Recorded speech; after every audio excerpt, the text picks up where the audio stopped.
Halo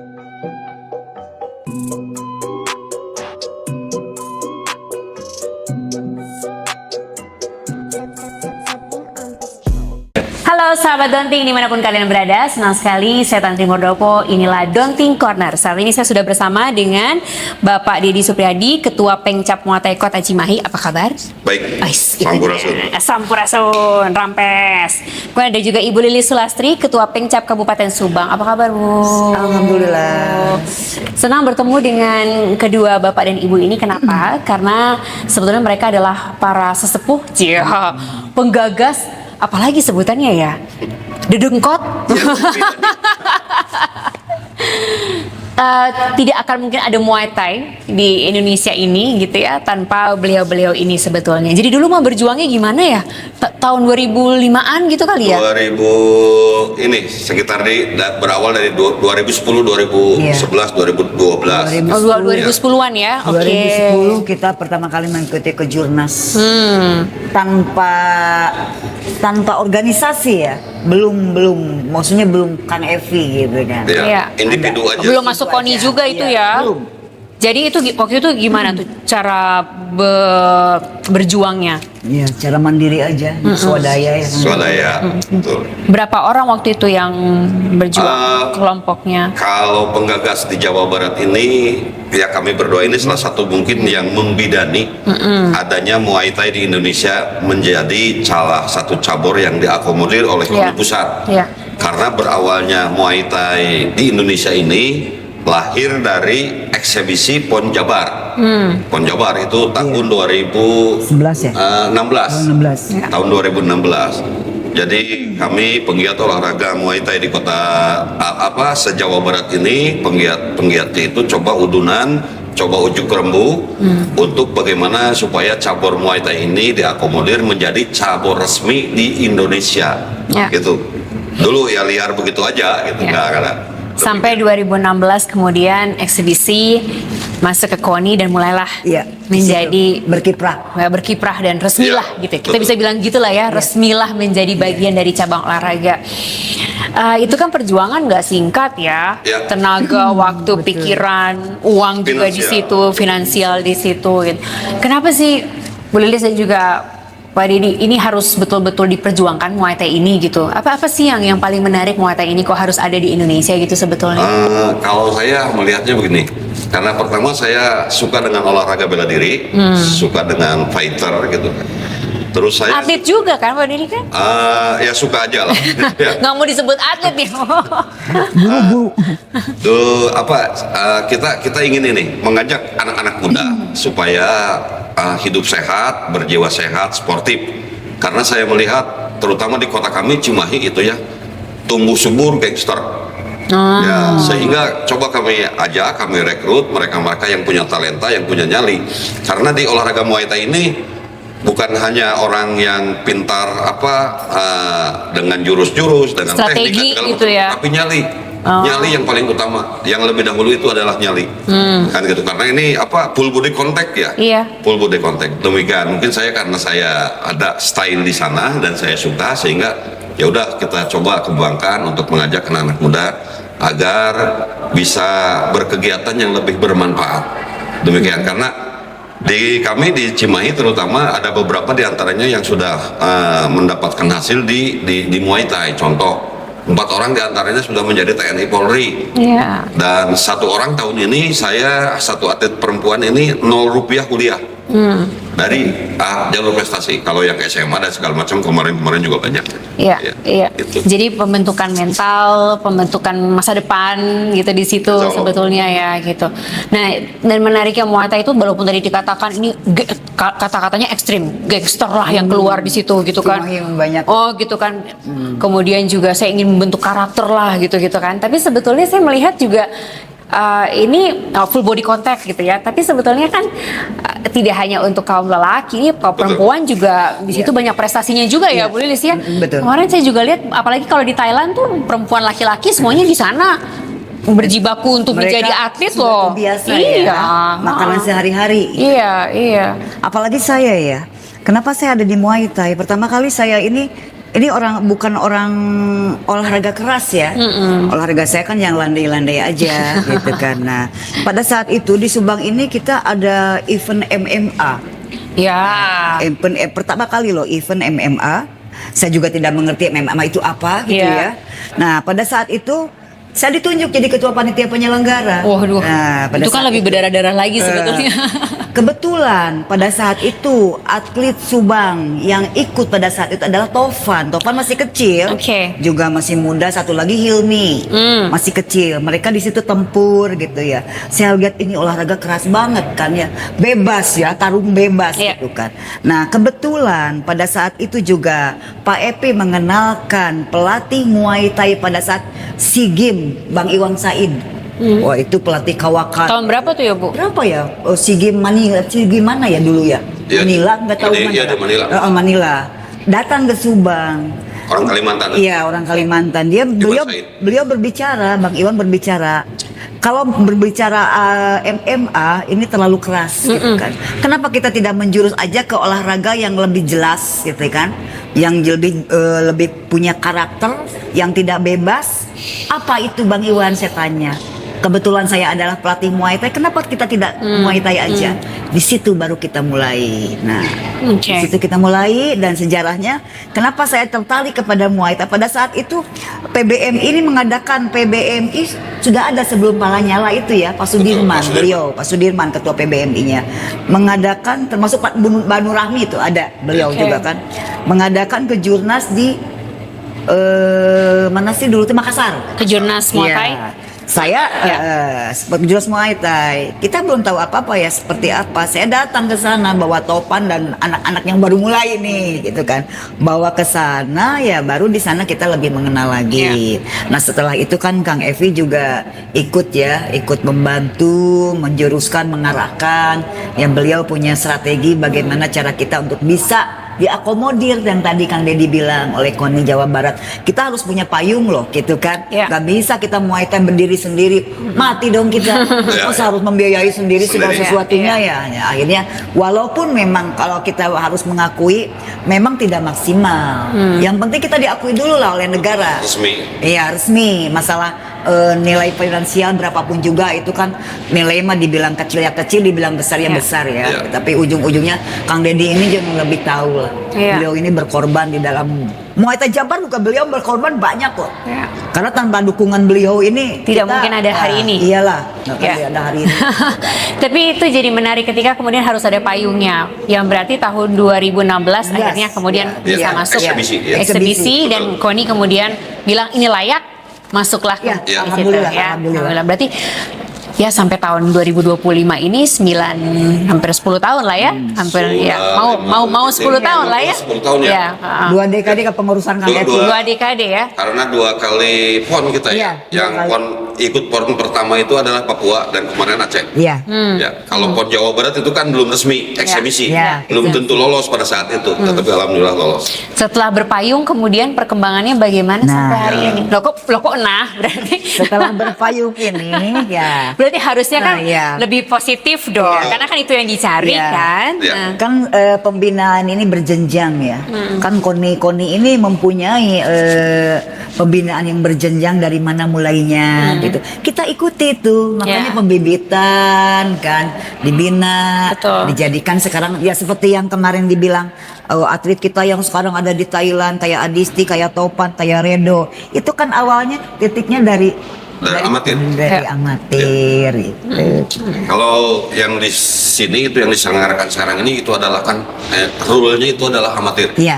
Jadi masih memakai pelindung yang ada headguard, ada pelindung dan segala macam.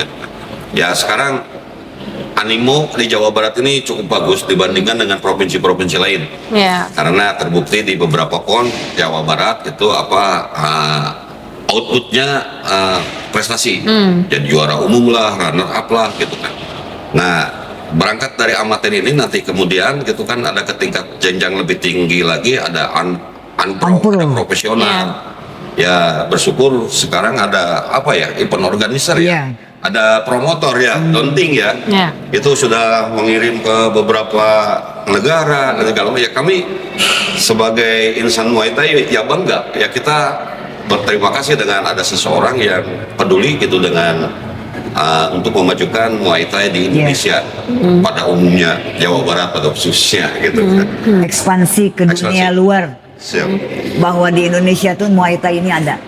Tapi itu jadi mimpi nggak sih dulu, Bu, ketika awal-awalnya sebagai dedengkot Iya. awal dulu menjadi mimpi nggak? Oh, enggak. Tidak pernah kepikiran Mimpi.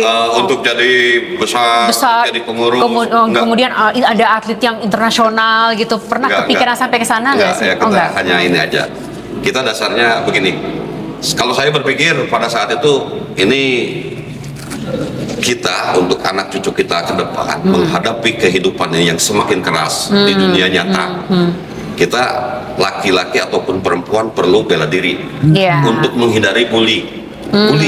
Bully itu kan di mana-mana dan kadangkala si perempuan ini cedera ataupun bisa jadi dirampok ataupun dibegal, dan si pembegal ini biasanya di tempat umum itu sekarang sering dilakukan, sehingga perlulah dibekali sebuah olahraga bela diri. Jadi sesederhana itu sebetulnya awalnya ya. Kalau saja karena kan begini, orang yang jahat biasanya sudah terkontaminasi dengan pil ataupun alkohol. Iya. Kalau si perempuan apalagi laki-laki dia bisa tenang, insya Allah bisa menyelamatkan diri sendiri. Oke. Paling tidak ya syukur-syukur bisa membantu menyelamatkan orang lain. Iya. Tadinya awalnya saya berpikir begitu aja karena dalam kehidupan nyata ini orang jahat ini semakin banyak melakukan itu ya orang-orang. Hanya ya perlulah untuk anak, terutama kepada keluarga saya. Saya coba anak saya didik supaya bagaimana bisa survive. Karena saya melihat untuk bisa mencapai kehidupan yang akan datang 5-10 tahun, anak kita ini harus dibekali dengan 3 kekuatan. 1 akidah, 2 otak, 3 otot. Oh. Itu betul. Tapi ini menarik, dari mimpi-mimpi yang sederhana nih Bu Lilis dan juga kalian ini ternyata sekarang berkembang. Iya. Bahkan bisa sekarang ini udah mulai nih internasional, mereka sudah mulai bertanding ke One Lumpine, mulai dilihat gitu. Nama Indonesia mulai kedengeran nih gitu ya. Nggak main-main nih gitu. Itu rasanya ini kayaknya sayapnya mulai melebar lagi nih gitu. Yang berarti itu sekarang sudah mulai harus ada strategi yang lebih matang lagi. Harus mulai ada kerjasama yang lebih erat lagi nih. Tidak hanya kemudian antar misalnya KONI, pengurus, atlet misalnya, tapi juga harus ada pemerintah, juga harus ada dukungan gitu. Nah ini kan bentuk sinergi yang harusnya tidak terlepas ya. Kalau kita mau serius nih, kemudian lebih mengembangkan dan melebarkan sayap lagi. Kira-kira melihatnya gimana? Mungkin di Subang ataupun di Cimahi ada berbeda. Berbeda. Kondisi Subang dengan kondisinya Cimahi hari berbeda. ini Oke, berbedanya ini, gimana? Mungkin ya, saya bercerita Subang dulu ya. Hari ini kita punya bupati baru. Ya, punya bupati baru yang mungkin kita memang belum bersepakat, harusnya bersepakat dulu kita dengan pemerintah daerah.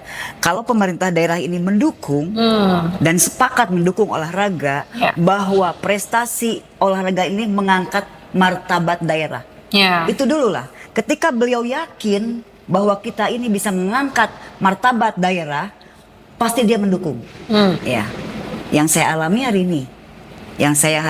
ini, sampai hari ini anggaran kita untuk melaksanakan babak kualifikasi belum terrealisasi, belum turun.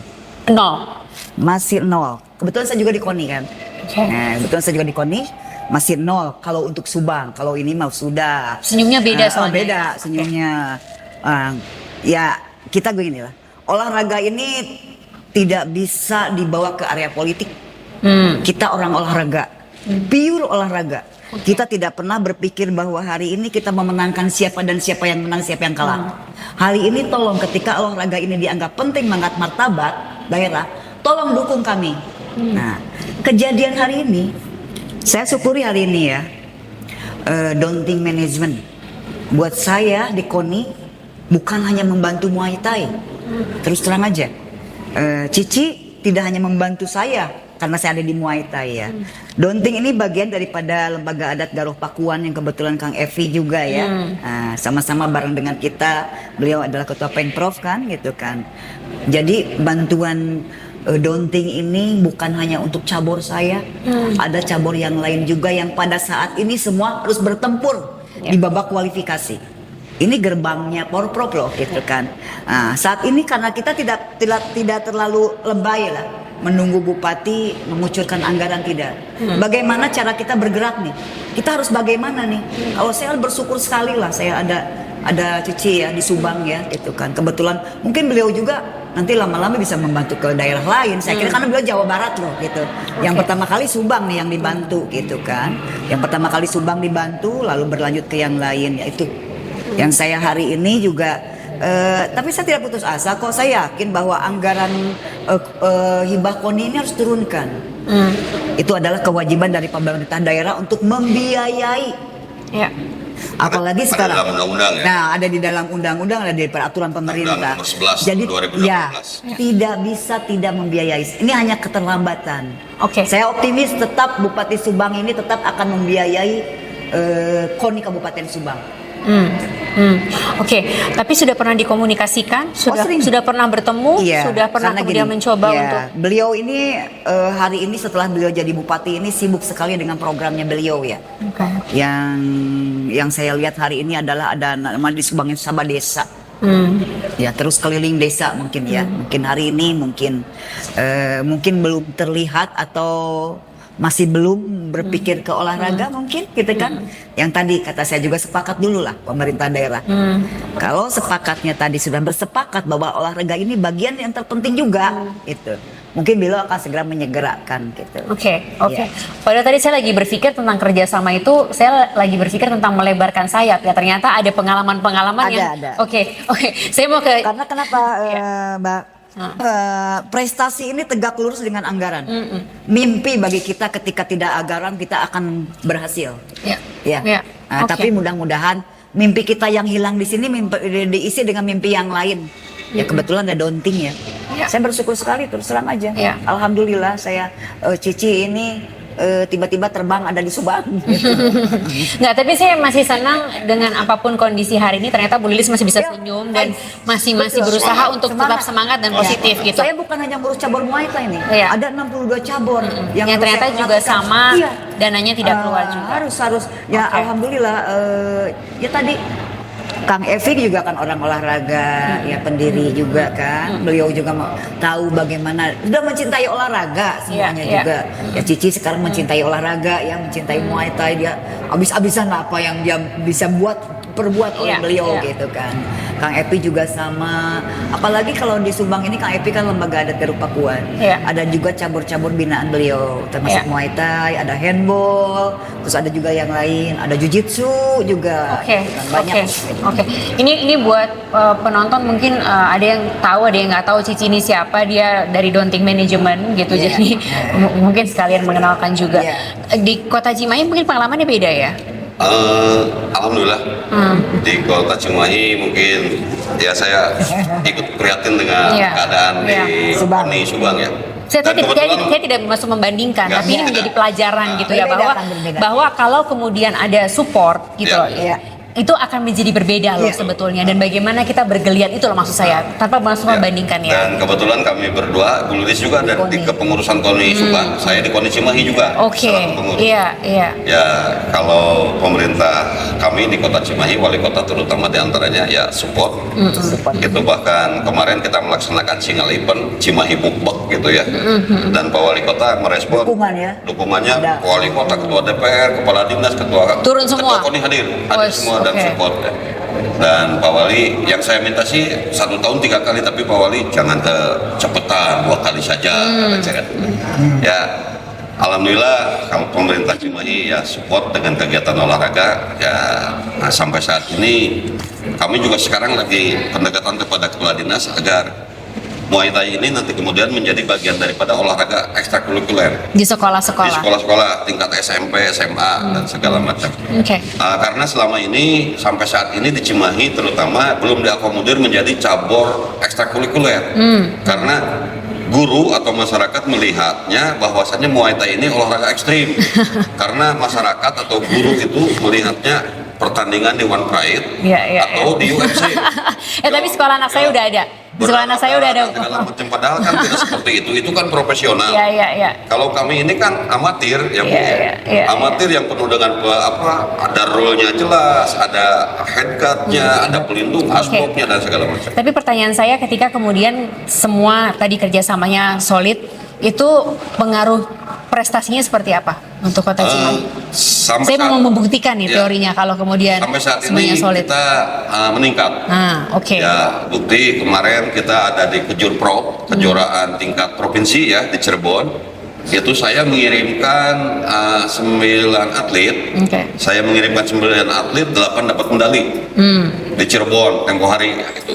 Dan posisi saat ini di BK babak kualifikasi saya juga hanya menurunkan 9 atlet gitu ya, 7 sudah lolos babak kualifikasi dan 2 ini masuk final nanti besok ya. Jadi 7 itu sudah aman masuk untuk mengikuti Porprov yang akan datang di 2026 dari 9 dari 9 atlet. Kalau dilihat persentase mungkin 80% berhasil gitu. Karena kan target event sekarang ini adalah lolos dulu babak kualifikasi gitu kan, karena berdasarkan THB yang kita punya bahwasannya peringkat 8 nanti kemudian yang bisa maju lolos mengikuti itu Porprov. Tadi ya, betul. Pasti Cimahi seperti begitu yang tadi digarisbawahi bahwa prestasi ini tegak lurus dengan anggaran. Ketika anggaran sudah memang mumpuni dan diakomodir, why not? Kenapa enggak? Prestasi ini, pembinaan ini dilakukan otomatis. Ketika pembinaan ini dilakukan, jelas jenjang kedepannya juga akan lebih baik lagi. Gitu. Berarti apa catatan pentingnya, Bu Lilis? Apa catatan pentingnya berarti dari? Ya, hari ini saya tidak pernah bernegatif thinking kepada pemerintah daerah karena kita juga KONI ini adalah anggaran hibah dari APBD daerah, tidak bisa lepas dari itu. Keterlambatan hari ini, walaupun babak kualifikasi sekarang udah tinggal sedikit lagi loh. Tinggal sedikit lagi, cabur-cabur maksimal tanggal 15 Desember sudah kelar semua. Tinju tuh yang terakhir tuh, 15 Desember terakhir.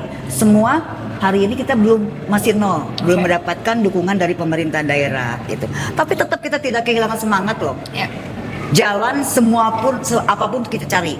Bahwa kita menuntut CSR juga, ternyata kan juga CSR juga tidak bisa menggelontor dengan segampang mungkin. Kondisi hari ini juga tetap semuanya bermuara ke pemerintah daerah. Atas izin bupati segala sesuatunya akan lebih mudah gitu kan. Karena kalau kita mau jujur hari ini ya, kan di Subang ini banyak industri loh gitu kan. Banyak industri seperti Bekasi sekarang ya. Bagaimana caranya kita bisa diberikan bantuan oleh pengusaha-pengusaha, perusahaan-perusahaan. Karena kalau banyak sekali di Subang. Perusahaan-perusahaan besar terbuka, BID juga BYD ya masuk ya yang Cici ini ya juga yang rekannya beliau ini juga masuk di Subang. Nah, kita selalu berusaha mendekati kepada pengusaha-pengusaha tersebut. Kita tidak hanya bisa berharap dari anggaran hibah KONI. Karena cabur yang kita terus terang aja 62 nggak akan mungkin ya dibiayai semua full dari APBD. Dari APBD. Nah, itu ya kita cari jalan lah. Termasuk sekarang juga kan Tuhan mempertemukan saya juga kita dengan Daunting manajemen bagian daripada Galuh Pakuan. Alhamdulillah sekali, saya syukuri itu. Mungkin ini jalan yang ditunjukkan supaya kita tidak terlalu fokus kepada keterlambatan yang diberikan oleh Bupati Subang kepada kita. Ya, tapi kan harapannya kita semua bisa saling bersinergi. Harapannya itu ya. Terima kasih banyak Bu Lilis dan juga Pak Deddy. Tapi semangatnya itu yang saya apresiasi untuk terus menggelorakan dan semoga bisa anak-anak muda itu bisa menyerap semangat itu. Jadi mereka bisa melihat, ternyata yang dedengkot-dedengkot ini aja masih terus mau bergelora dan bergeliat. Berarti kita harus lebih semangat. Berarti kita harus lebih semangat apapun kondisinya apapun kondisinya sampai hari ini. Jadi maju terus Muay Thai Indonesia. Terima kasih banyak. Sampai jumpa.